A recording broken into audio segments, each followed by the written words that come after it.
From Storm Tracker 6, this is Forecast First, sponsored by Auto Owners Insurance. Simple human sense. Good morning, Mid-Michigan. We're waking up with a little bit of some chilly temperatures out there. 30 degrees right now in Mason and Lansing, 28 in Charlotte, 28 in Jackson, and we're looking at 28 degrees down in Coldwater.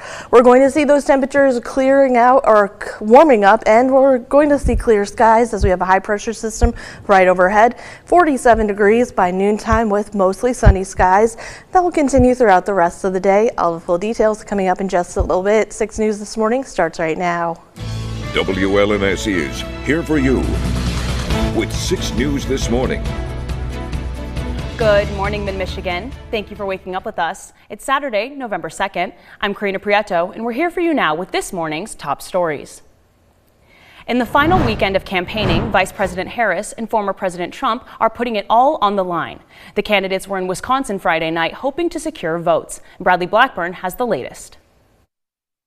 Across the country, some 70 million Americans have already made their choice, lining up to cast their ballots early, and the candidates are battling for remaining votes. Make no mistake, we will win. We don't care when you vote, just make sure you vote. Trump and Harris held dueling rallies in Wisconsin Friday, just 6 miles apart. On the trail, Vice President Harris criticized former President Trump over his comments about former Congresswoman Liz Cheney, who led the House committee on January 6th. She's a radical war hawk. Let's put her with a rifle standing there with 9 barrels shooting at her, okay? Let's see how she feels about it. You know, when the guns are trained on her face. This must be disqualifying. Anyone who wants to be president of the United States who uses that kind of violent rhetoric is clearly disqualified and unqualified to be president. On Friday, at a Michigan campaign stop, Trump stood firm. If she had to do it herself and she had to face the consequences of battle, she wouldn't be doing it. So it's easy for her to talk, but she wouldn't be doing it. The vice presidential candidates are also part of this push. Republican J.D. Vance in North Carolina Friday, Democrat Tim Walz in Michigan. But what matters now is what's on the mind of voters. Gas going down or groceries going down and rent going down, because rent's killing me. And what might swing their choice in these final days. The presidential nominees from both sides of the aisle are also rushing to make last-minute stops in Michigan, hoping to sway this critical swing state before the election on Tuesday. Former President Donald Trump was in Metro Detroit yesterday, meeting with voters in Dearborn before holding a rally in Warren. Vice President Harris is also planning one last visit to Michigan before the election. She'll attend church in Detroit on Sunday before holding a rally on the campus of Michigan State University. And remember, you still have until tomorrow to early vote or to drop off an absentee ballot. Then elections are going to use Monday to make sure they have everything ready for the big day on Tuesday. Until then, stay with 6 News for the latest updates on the final stretch of the campaign, because we are your local election headquarters. We are also tracking a pair of legal cases involving race and the use of lethal force. In one, a jury convicted a former police officer, and in another, the jury heard opening arguments in a case involving the killing of a black homeless man on a subway by a white passenger. Let's start in Kentucky, where late last night, a jury convicted a police officer for excessive force due to his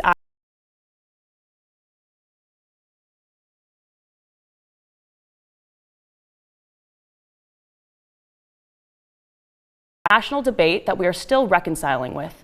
The conviction against the former officer carries a maximum sentence of life in prison. And in New York yesterday, both sides gave opening statements in the manslaughter trial of Marine veteran Daniel Penny.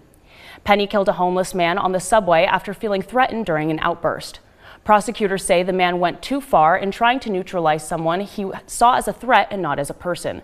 A defense attorney countered that Penny showed courage and put others' welfare ahead of his own. It's a case that could have massive implications for homelessness, perceptions of public safety, and bystanders' responsibility.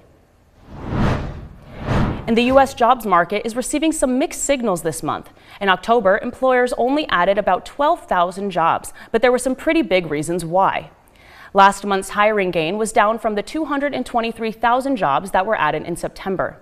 The Labor Department also showed that the unemployment rate remained at 4.1% last month, but economists are saying that Hurricanes Helene and Milton had a pretty big effect on that, as tens of thousands of job postings disappeared from hard-hit areas. Labor experts say that large-scale strikes are also a reason why the numbers have been low this quarter. And speaking of those strikes, the union representing Boeing factory workers says members will vote Monday on a new contract that provides slightly bigger wage increases than an offer that was rejected last week.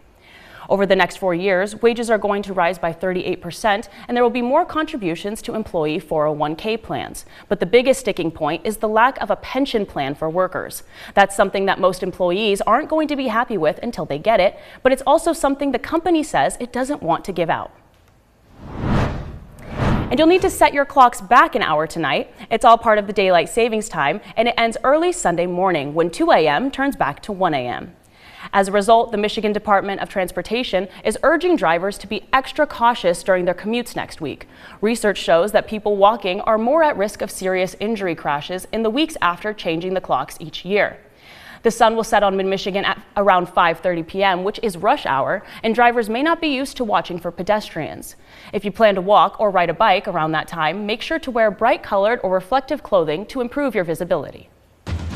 From Storm Tracker 6, this is Weather on the Sixes, sponsored by Auto Owners Insurance. Simple human sense. Well, we're seeing those quiet conditions right now downtown Jackson, and we're going to continue to see quiet conditions in the forecast for today. So we're going to continue to see a beautiful day for the day today. But like we mentioned, we have daylight saving time coming to an end. So that means we want to turn your clocks back, and that's going to be right around 2 in the morning. So probably right when you're asleep. Most of your clocks will reset themselves, but stuff like your microwave and your stove, you might want to reset before you're heading to bed. Another thing to test is your smoke alarms, and you're also going to see that we get an extra hour of sleep, and sunsets an hour earlier. Our new sunset is about 5:07, sunrise around 6:15. So again, for today, we're going to see beautiful conditions. Temperatures for today right now into the 20s, 28 degrees in Jackson, Charlotte, 30 degrees in Mason and Lansing, and we're also seeing very quiet conditions on our satellite and radar. That's because we do have a high right overhead that's going to be bringing in plenty of sunshine for the day today and very calm winds as well. As you can see on our forecast, we'll see temperatures back into the 50s, 55 degrees, so pretty close to average. If we're looking at average, it's around 53 degrees, so plenty of sunshine throughout the day, and those temperatures will be warming up. So I think we'll see a very nice day today, so get out and enjoy the sunshine and those nicer temperatures, as we do see rain in the forecast coming up. So again, just enjoy the time you have outside with the sunshine, as we're going to see a little bit of some rain showers moving into the forecast.